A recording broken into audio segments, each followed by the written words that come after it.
نافهمی بسیار است. بسیار نمیدانند حالی.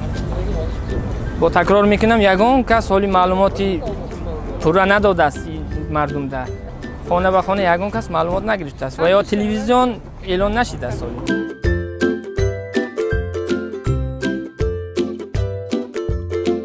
ما خرسندیم لیکن خیلی یک کمتر خواهش داریم توش همین ای کوچه ما کم ازای کریر میگذارد. ما نمیخوایم توش ما کودکان ما ای دروازه میبرون ما نمیتونیم و اسلیدیت کرده. ما نزدیکی به مکتب نداریم سایدی نداریم کودکای ما عذاب کشیده است. می نزدیکی ما به مکتب سازن که کودکای ما удобний باشد و با راه اسفالتی خوشرو کنن سایدیک سازن یگان کودک ای همین اینجا سایدیک نمیرد.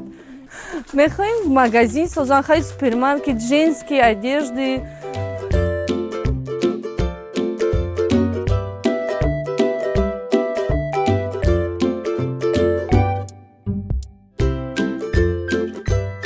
قریب 20% مردم نزدیک شهر همه باغ و مال سر و کار دارند.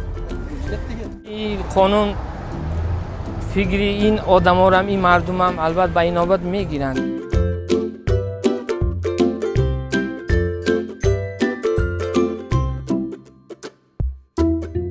وقتی که گاو ما فروختن شما کدام جهت پول کار میکنن؟